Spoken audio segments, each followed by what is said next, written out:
Uh,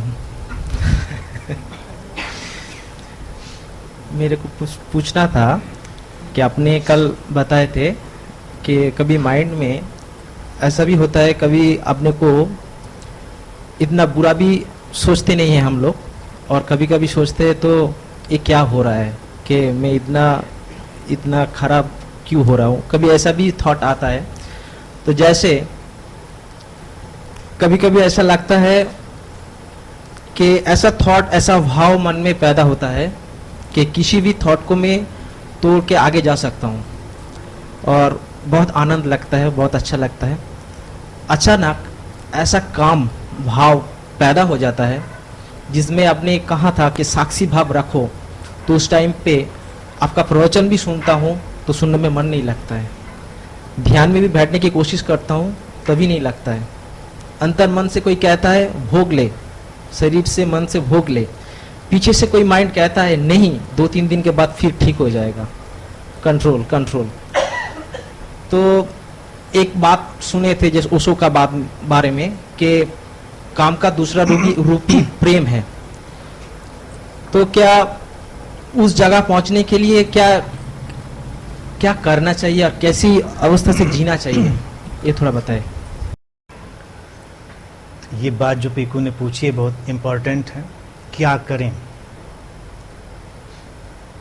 how to handle this sexual energy, यही तो प्रश्न। इस प्रश्न का कोई बहुत सेट उत्तर नहीं हो सकता। अगर सेट उत्तर होता तो दुनिया से ये कन्फ्यूजन, ये केओस, ये कॉन्फ्लिक्ट खत्म हो गया होता। वो आज तक खत्म नहीं हुआ। हमको पर्सनली इन चीज़ों को समझना पड़ता है। हर इंसान के लिए इसका एक पर्सनल अंडरस्टैंडिंग का प्लेन क्रिएट होता है। पहली चीज तो सेक्सुअल एनर्जी है, सेक्सुअलिटी बुरी नहीं है, नंबर 1। उससे जो पार्ट ऑफ कंडमनेशन है, पार्ट ऑफ जितना भी पास्ट का उसका सिस्टम है, उसको अपने अंदर से निकाल देना चाहिए। वो गिल्ट नहीं होना चाहिए, पहली चीज तो ये। और दूसरा जो पार्ट है कि लव और सेक्सुअल एनर्जी के बीच की जो बात कही गई वो भी सच है कि मैनिफेस्टेशन ऑफ लव जो है वो डिसॉल्व कर लेता है सेक्सुअल एनर्जी को, लेकिन फिर भी वो खत्म नहीं होती। बहुत अच्छे लवर्स हैं, उनके बीच में एग्जिस्ट कर सकती और नहीं भी कर सकती। Love it depends. Human body mind में सेक्सुअल एनर्जी और एनिमल बॉडी माइंड में सेक्सुअल एनर्जी, इनमें जमीन आसमान का फर्क है। लोग अक्सर कंपेयर करेंगे, कंपेयर नहीं हो सकता। मैं जब साइकोलॉजी के अपने सब्जेक्ट की स्टडी में था तो अक्सर अपने प्रोफेसर से ही क्वेश्चन में पूछता था, तो वो भी हंसते थे इस बात से। मैं कहता था आप लोग चूहे पे, खरगोश पे, बंदर पे एक्सपेरिमेंट करते हैं, फिर इंसान पे लगाते हैं। माना कि वो काफ़ी हद तक उसका बिहेवियरल पैटर्न मिलता जुलता है, लेकिन वो इंसानी तो नहीं है एकदम से, बहुत फर्क है फंडामेंटल। तो ऐसे कैसे उस स्टडी की वैल्यू कितनी है उस स्टडी की। एनिमल बॉडी माइंड में जो सेक्सुअलिटी की इमरजेंस है, यानी कि उसका जो उत्पन्न होना घटना है, वो बिल्कुल नेचुरल फोर्सेस से गवर्न्ड है, और वो ओनली उस स्पीसीज को आगे ले जाने के लिए। इसीलिए लोग कहेंगे, जैसे बहुत ज़्यादा रिलीजियस लोग होंगे, वो कहेंगे कि देखिए वो टाइम बाउंड है, इंसान तो टाइम बाउंड भी नहीं है, उनकी तो सेक्सुअलिटी टाइम पर आती ही चली जाती है और इंसान तो ऑल द टाइम सेक्सुअल है। तो इसमें निंदा नहीं, इसमें तो इंसान की इवोल्यूशन की स्टेज है, क्योंकि एनिमल तो पूरी तरह से बाउंड है। इंसान में सेक्सुअल एनर्जी कई और काम भी करती। जब ये सब चीज़ें समझेंगे तो हम उससे आगे जाएंगे। और सेक्सुअल एनर्जी को लेकर भी कई मिथ हैं। मिथ बिहेवियरल मिथ भी हैं और रिलीजियस मिथ भी हैं। पहला मिथ जो रिलीजियस है वो ये कि ये गलत है, तो वो दिमाग से निकालने वाली बात। और एक बिहेवियरल मिथ है जो सोशल मिथ है कि ये कंपल्सरी है, वो भी एक मिथ है। कंपल्सरी भी नहीं है।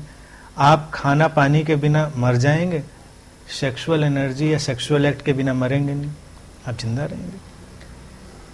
चेंज क्या है? चेंज जो ह्यूमन बॉडी में चेंज आता है वो इंटरैक्टिव इवोल्यूशन पर बेस्ड है, क्योंकि यहाँ पर हम दो लोग इंटरैक्ट करते हैं। रिलेशनशिप फॉर्म होती है, रिलेशनशिप से हम इवॉल्व होते हैं। एनिमल में रिलेशनशिप फॉर्म नहीं होती, वो इसीलिए वो जहाँ है वहीं वो इवॉल्व भी नहीं होते, कोई रिलेशनशिप नहीं। लगेगा आपको कि ये इनके बीच में कोई रिलेशनशिप है, लेकिन वो उनकी तो केमिकल, हार्मोनल और नेचर बेस्ड रिलेशनशिप है, उसमें उनका अपना कुछ। इंसान में नेचर ने डाला है कि वो इवॉल्व होंगे साथ में होके, तो ये बड़ा सटल गेम हो जाता है। ये सटल गेम हमारी एनर्जीज के एक दूसरे की तरफ खींचे जाने का और उनके थ्रू इवॉल्व होने का, फिजिकल एक एज पर, एक उम्र के मुकाम पर फिजिकल सेटिस्फेक्शन की डिमांड भी बहुत हो सकती है, लेकिन अगर हम केवल उसी सेटिस्फेक्शन में जाते हैं तो कई बार निराशा भी लोगों को बहुत हाथ लगती है, चाहे वो मेल बॉडी हो चाहे फीमेल बॉडी, उनको निराशा उनको लगता है, फिर तभी वो ज़्यादा आध्यात्मिक होने लगते हैं, फिर निराशा से भरते हैं तो उनको लगता है सब निस्सार है, क्योंकि केवल उतनी ही की मांग नहीं है, उतनी की मांग यहाँ पर इंटेलेक्चुअल, इमोशनल, स्पिरिचुअल, बहुत सारे प्लेन पर हम यूनाइट होना चाहते हैं, और ये क्रिएटिव फोर्स हमारे पास है जो हमको पुल करती है। तो बिना किसी जजमेंट के हमको उन सारे पहलुओं को ध्यान में रखना चाहिए, वेट करना चाहिए। अगर वो घटता है तो कोई प्रॉब्लम नहीं है, उसमें कोई गिल्ट की भी बात नहीं है, लेकिन जैसा कि हम जानते हैं एनिमल वर्ल्ड में कोई विल नहीं है, वो इनवॉलेंटरी है। ह्यूमन बॉडी माइंड में इसमें सब इन्वॉल्व है कि आप दूसरे की विल, आपके कानूनी तौर से भी आप फंस जाएं, मान लीजिए आप अगर दूसरे की इच्छा का ख्याल ना रखें तो आप कानूनी दायरे में आ जाएंगे। आप देखिए कितने दिनों से मैरिटल रेप पर डिस्कशन चल रहा है, कई कंट्रीज में उस पर कानून भी, और तो सेक्सुअलिटी को ये एक्सेप्टेंस समाज में भी होने लगी है कि उसमें दूसरे की विल, उसका इंटेंशन, वो सब हमें रिगार्ड में लेना है। पहले की मैरिजेज टेकन फॉर ग्रांटेड होती थी, उसमें कोई मसला ही नहीं होता था, लोग जानने की कोशिश ही नहीं करते थे किसकी विल है नहीं है। आज उस पर हमारे समाज में डिबेट भी है, मैरिटल रेप जैसे इशू पर। तो अगर हम इतने इवॉल्व उससे देखेंगे, कंसेंट से देखेंगे और सब ढंग से देखेंगे तो हम इवॉल्व होने लगेंगे, हम नेचुरली इवॉल्व होने लगेंगे। और 10 में से 8 मौकों पर, 10 में से 8 मौकों पर जो नीड होती है वो संग साथ की होती है, उससे ज़्यादा की नहीं होती। ये एक बड़ी कंफ्यूज्ड गुत्थी है जिसको हम खुद ही हल कर सकते हैं। जैसे कि डाइट के मामले में आजकल हम लोग बहुत अच्छे से जानते हैं, जब इंसान को भूख लगती, खाना खाना चाहता है, तो लोग क्यों ओबेसिटी के शिकार हो जाते हैं। तो जो डाइट एक्सपर्ट हैं वो कहेंगे कि 8 मौकों पर आपकी बॉडी को फूड की नीड नहीं होती, वो केवल हैबिट है, या बहुत ही लिटिल फूड की ज़रूरत है और आपने खूब खाना खाया, आप मोटे हो गए। इसी तरह से पानी पीना है तो पानी पीने की हमेशा नीड बॉडी को नहीं होती, लेकिन हमको लगे हमको प्यास, हम घबराहट है तो प्यास लगने लगी, गला सूखने लगा, किसी परेशानी में है, लैक ऑफ लव हो तो लोग खाने की इच्छा लगने लगती है। अभी कोई मुसीबत आ जाए तो कुछ लोग वॉशरूम भागेंगे। 2 टाइप के लोग होते हैं, किसी को लगे कुछ खा लेते हैं, फ्रिज खोल के एक चॉकलेट खा लेते हैं या कुछ खा लेते हैं, जो भी मिल जाए वो खा लेते हैं। तो यही जो फिनोमिना है ये हमारी सेक्सुअलिटी पर भी लागू होता है। 10 में से 8 मौके कंपेनियनशिप की नीड के होते हैं। तो मिलिए जुलिए, साथ रहिए और साथ साथ इवॉल्व होइए, और if it is natural then it is okay. उससे पार नहीं जाना, जा पाए नहीं पाएंगे। जाने की कोशिश मत करिए, अपने आप जाएंगे। जाने की कोशिश करेंगे तो कभी नहीं जा पाएंगे, फिर तो आप उस सर्कल में घूम रहे हैं जो सर्कल कहीं पूरा ही नहीं हो रहा। आपने उस फिनोमिना को देखा ही नहीं। कुछ चीज़ें ऐसी होती हैं जिनको आप आंख भर के एक बार देखें तो आपको देखने के लिए कुछ बचता ही नहीं, लेकिन ये आंख भर के देखना जो वर्ड है ना, बड़ा कंफ्यूजिंग। लोगों फिर कितना देखें, क्या देखें, नहीं देखना नहीं। उस एनर्जी के साथ आप कन्फ्रंट करिए, साथ में रहिए, भागिए नहीं। भागेंगे क्योंकि ये रिलीजियस दिमाग में इनपुट पड़ा हुआ है।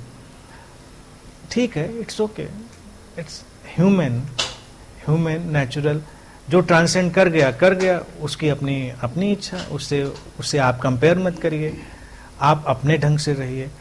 और ह्यूमन रिलेशनशिप इवॉल्व होने का एक क्राइटेरिया है।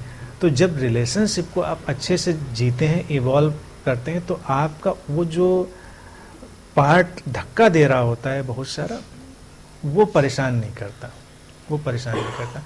मान लीजिए आपकी ज़िंदगी में कोई ऐसा पार्टनर हो जिसका आप बहुत रिगार्ड और बहुत रिस्पेक्ट करते हो, और वो आपके सामने हो, तो 10 में से जैसे 8 मौके पर तो सेक्सुअलिटी आपकी डाउन ही हो जाती है, ख़त्म हो जाती है, वो एब्जॉर्ब कर लेती है। और रिलेशनशिप की यही स्ट्रेंथ होती है। रिलेशनशिप में एक मुकाम ये भी होता है कि जब हम